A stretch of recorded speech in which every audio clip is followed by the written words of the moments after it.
And hence we're in the situation that we're in right now. And so the Most High is saying what? Although they have the upper hand right now, their joy is but for a moment. Their judgment is still the same, man. Okay? Their judgment is still the same, which is to be slaughtered, man. To be removed from the earth. Okay? Knowest thou not this of old, since man was placed upon the earth? The triumphing of the wicked is short. Okay? In comparison to a rulership of an eternity, them ruling and rejoicing for a couple of hundred years, that's inferior. Okay? That's inferior to an eternal rule of knowing that you're the righteous. The Most High ain't gonna ever remove you from a position of power. Okay, you're gonna be ruling forever and ever. Okay, and these Edomites that have had their so-called Edomite supremacy and looking down upon you and joining over you, and when you was in a position of a lower state, they're no more. Okay, so the joy of the hypocrite is short. Okay, so the joy of the hypocrite is but for a moment. Though his excellency mount up into the heavens and his head reach onto the clouds, so they build up houses and they build up palaces and it'll be some great palatial place, man. Okay? It'll be a skyscraper out there that damn near touches the heavens. And you think, man, if this man could do that, how is the Most High ever going to destroy it? Well, the Most High put it within his spirit to do that. Just like how the Most High put it within our spirit to come out here and prophesy against his kingdom, he put it within his spirit to do all of those great feats, man. He put it within the spirit of Esau to come out with the idea of the ICBM nuclear missile. Does not the scripture say within the book of Isaiah 54 and 16 how the Most High has created the smith? Okay?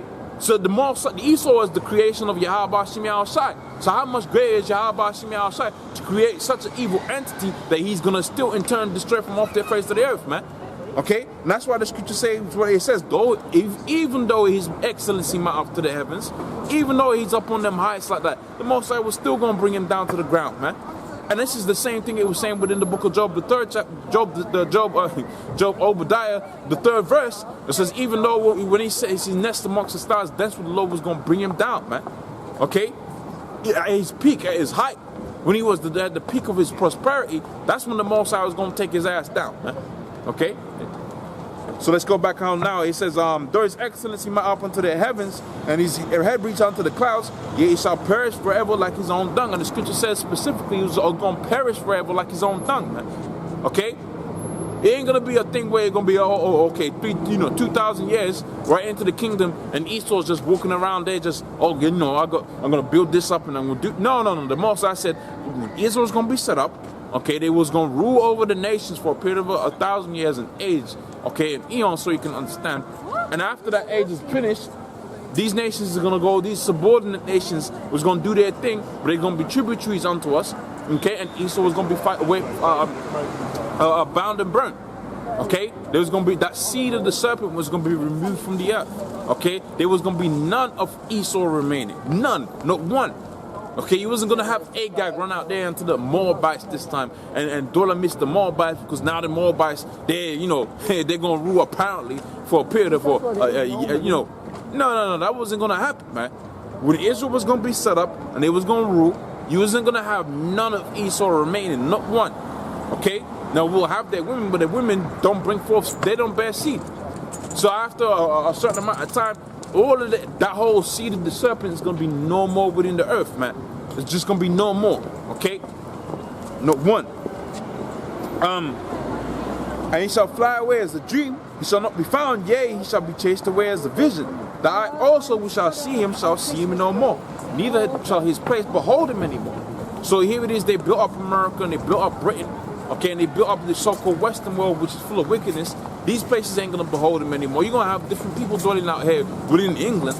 Okay, but as for America, you read the book of Isaiah, the 13th chapter, you find out that's going to be left as a what? It's going to be just left as a desert, man. Okay, with wild creatures dwelling up within that desert. Okay, to the end that what? To the end that it's going to be left to as a monument to see what happens when you just increase in wickedness. Okay, when you increase in witchcraft and sorcery and wickedness, this was going to be the end. You can read about that within the end of Isaiah, the 13th chapter, and also to the book of Revelations, the 18th chapter. How America was just going to be left as a monument to the great power that is Yahweh Hashem Shai and destroying such a wicked kingdom, man. That's what it's going to be left as. Okay, so Job 20 and 10. His children shall seek to please the poor, but his hand shall restore their goods. Okay, his bones are full of the sin from his youth, which shall lie down with him in the dust. And this is talking about the inception of America. You won't look at Washington, D.C. You're just thinking, oh, this is great. This is all beautiful. But when you take an aerial view of this place, ain't nothing but wickedness, man. You got oil, what's known as owls, which is synonymous with witchcraft, okay, and Moloch, okay, because it was hand in hand, and they designed the whole place out there within Washington, D.C. to resemble these different demonic entities, man, these different demonic principalities, man. It's a highly demonic place, okay? So these are from the inception of America, it was nothing but witchcraft, nothing but wickedness, okay? And that wickedness and that sin was going to lie down with him in the dust, man. Okay, it was going to be part of what you know as his judgment. Okay, it's going to go down with him into the grave, man. Okay, so let's carry on here. It says that I also which shall see him no more, neither shall his place behold him anymore. His children shall seek to please the poor, but his hands shall restore their goods. Okay. His bones are full of the sins of his youth, the inception of America, how we were set up, and all of this, that, and the third. Okay, that's the sins from his youth. Okay, and it shall lie down with him in the dust, though his wickedness be sweet in his mouth. So whenever this man wants to push out a certain wicked agenda, it's sweet in his mouth.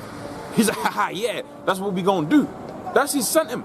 And one of the wickedest things that he's got out there as an agenda is to what? Is to remove the 12 tribes of Israel from being a nation within the earth. Okay, that's one of the wicked agendas of these elites is to do. Everybody out here is talking about the so-called New World Order, but the New World Order is about removing the 12 tribes of Israel from the earth. The real 12 tribes of Israel from the earth, and ain't nobody knows that unless you're into the scriptures like that. Okay, that's what the real agenda is all about. So it says here, though wickedness be sweet in his mouth, though he hide it under his tongue.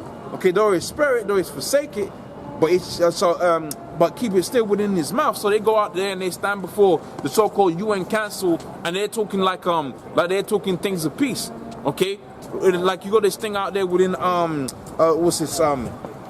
within Israel, and the whole world revolted as a result of setting up Jerusalem as the capital of Israel. Okay, the whole world, was like, what the hell are you doing? And they're like, look, every person that has come up against us, we're going to deal with them. Roughly paraphrasing what the woman had said. Okay, we're going to deal with this situation because why? Because although they present it in a way that's so-called formal and politically correct, they're really talking about things of war out there, man. They're really talking about, retaliating as a result of these countries having something to say about it, man. Okay, so it says that though yet his meat within his bowels is turned, it is the gall's ass within him. He has swallowed down riches. He shall vomit them up. The Most High shall cast them out of his belly. So he has acquired all the resources of the earth. Okay, he's brought it onto his own, his own place, whether it be oil, whether it be gold. Okay, and really, when you look at money and gold and silver, that's what they have done. They've stolen all the gold and silver from everybody. That's what these elite banking families have done. This is how you know this scripture is talking about this person, man. Though they've swallowed down riches, man. They have swallowed them down, man. Okay, you talking about how these the Rothschilds got rich. They didn't get rich just by what's known as a good business maneuvering, and that's a reoccurring theme within America. They'll have you believe just by good and great business they was able to build up America. No, it was through thievery. Okay, it was through stealing, man. Okay, it was through thievery. That's how they done built it up. And the same thing applies even more so for these elite banking families, and not to mention the slavery that the Negroes, Hispanics, Native Americans was in. Oh man, that's how they really got rich, man. Okay, through that captivity that they put upon the Negroes, Hispanics, Native Americans, through their stealing and swallowing down riches that they have taken from all of these different people. Okay. Well, when you look at the inception of the so-called Rothschilds, what was they doing? They was holding people's money up and giving them IOUs, and the people were trading IOUs. And when they realized, look, hold on a minute, the people ain't coming back for the gold anymore, they just took all the gold for themselves, man. When the whole city uproared about how much gold they had taken up to themselves, they just vanished, man. They disappeared. But they had stolen all the gold from the people. And that's the same thing with these different banks that you got out here. Okay, all set up upon the same thing. Slavery and robbery, man. Okay, and that's a video title within itself. Okay, so the 15th verse. Right, he hath swallowed down riches, he shall vomit them up. The Most High shall cast him out of his belly. He shall suck the poison asp. The viper's tongue shall slay him. He shall not see the rivers, right, the floods and the brooks and the honey and the butter. That which he has labored for shall he restore. So laboring for the so-called New World Order, he's going to restore that within work, man. Okay, when the kingdom of heaven is set up, instead of building up his so-called New World Order, he's going to be building up ours, man. Okay, that's what Esau's going to be doing. Okay, he's going to be putting bricks to mortar, man. Okay, he's going to be putting the, you got the slime, you put the slime on and you lay the bricks up. That's what Esau's going to be doing, man. He's gonna be laying up. He's gonna be building up our kingdom instead of building up and enjoying his. That's what he's gonna be. His job. He's gonna be a slave. Okay, so you can understand. Does not the scripture say within the book of Revelations, the 13th chapter and the 9th verse, he that hath an ear, let him hear. He that leadeth into captivity shall go into captivity. That was the judgment of Esau. He had led the Negroes, Hispanics, Native Americans into captivity. He's gonna be led into captivity to build our kingdom up. Because that which he had labored for, which was the New World Order, he was going to restore that. He was going to restore that in droves, man. In workload, he's going to restore that in droves, man. How he has labored for riches, oil, gold, silver. We're going to take all of that, okay? We're going to take all of that, okay? And this is things spoken about within the scriptures, man. We're reading it out of the Bible. Okay, here it is, you got some guys out there, they want to be tough, and all their thing is about war and militia and being militant. Okay, like the Black Panthers and so on and so forth. Their thing was what? They was going to take Esau down with power. But when we're reading the scriptures, and let me expound upon that. And why am I bringing that out? Because that's all dealing with transfer of kingdoms and riches and wealth. Okay?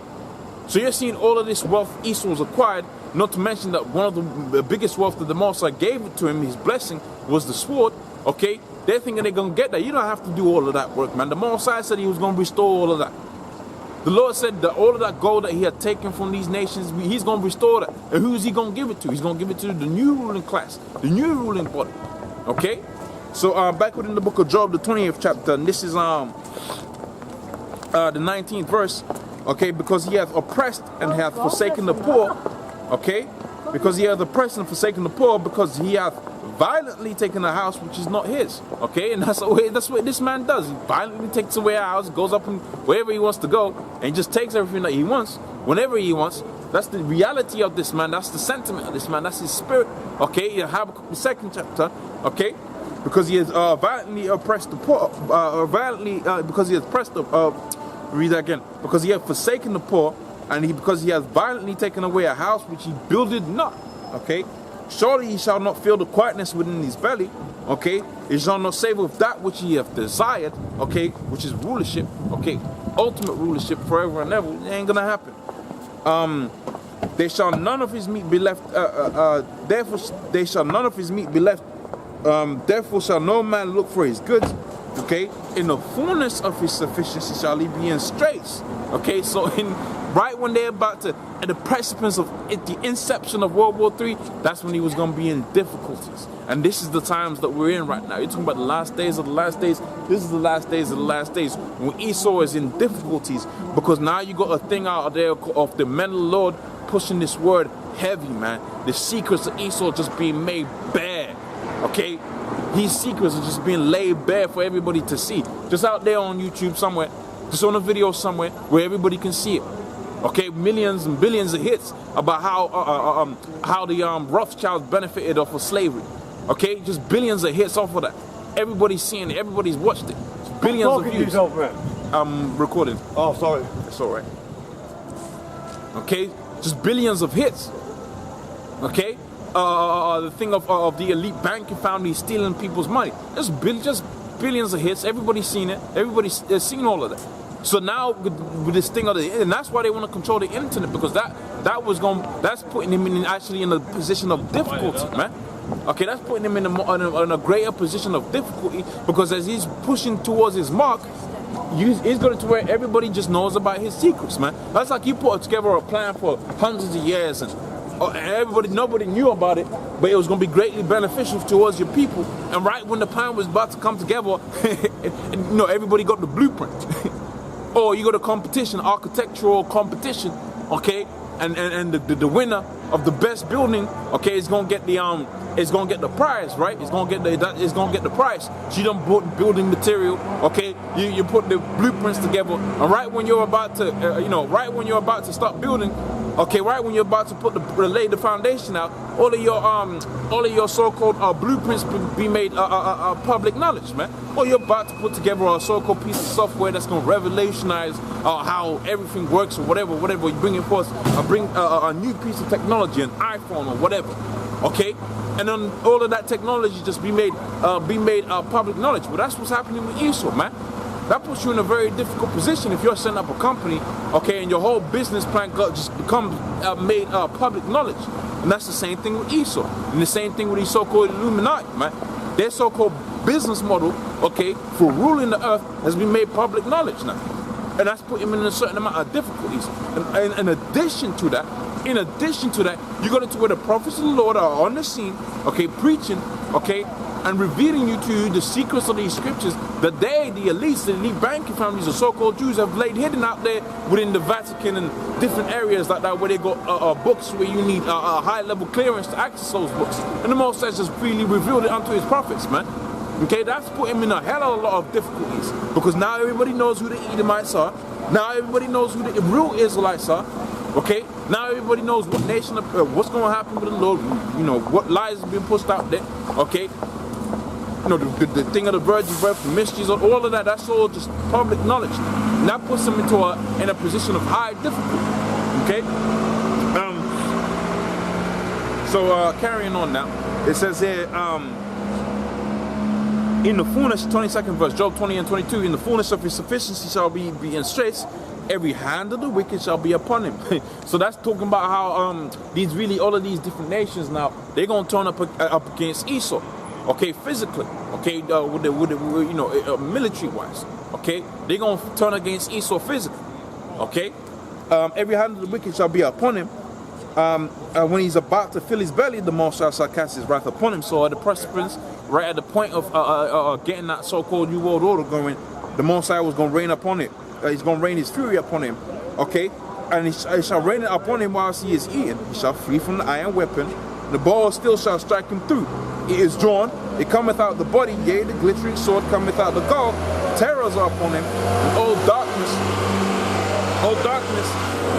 shall be hidden in the secret places. A fire not blown shall consume him, and it shall go ill that is left within his tabernacles. The heavens shall reveal his iniquity, Revelations the 18th chapter, and how these different nations are going to see the smoke of Babylon burning. They was going to mourn, and they're going to be in distress, they're going to be dismayed, because this is they're going to see the judgment of the Lord, okay? The heavens shall reveal his iniquity, they shall rise up against him, the increase of his house shall depart, and his goods shall flow away in the day of the Lord's wrath. And this is the portion of the wicked man, which is Esau, and the heritage appointed unto the wicked, right, by Yahweh, by Shem Yahushai. So it's not us that put this thing together, it's the Lord, man. And the portion of the Edomites right now, and they're at the top right now, man. If you see the difference between a living quality and living standards of these people, you find out that the Negroes, Hispanics, Native Americans, their living quality is a lot less than these Edomites, man. Okay? These Edomites, you know, they live in neighborhoods that's had inflation, what's known as house prices go up. Okay? Them house prices have been going up for generations, man. Ain't no Negro or Hispanic Native Americans, they're talking about equal opportunities. Ain't no Negro or Hispanic Native Americans going to be able to buy up within those neighborhoods. Those neighborhoods have been going up for decades, man, if not centuries, okay? Those affluent areas have been going up. And when you do buy up, you manage to be some type of a billionaire or a well-to-do Israelite, when you do end up in one of those so-called secluded economies and those so-called secluded neighborhoods, do you have a thing called white flight? So now the whole community just breaks down, and then everybody's selling up.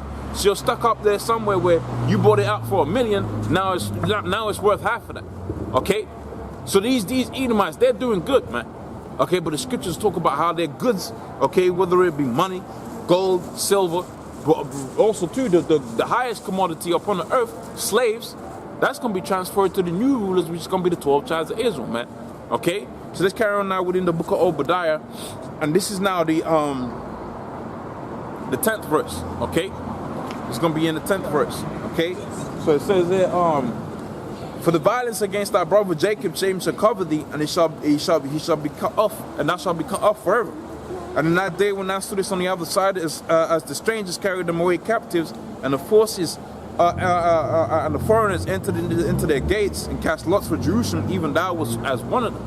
So they had increased our burdens when the Babylonians came and they rose up against Jerusalem and took Jerusalem into captivity. Okay, you had it to where Esau, okay, was as one of them, man. So they had increased burdens. But all of these things was recorded by Yahweh Hashem Yahushai, and it was also recorded within the scriptures. And as a result, you was going to have judgment come up upon them as a result.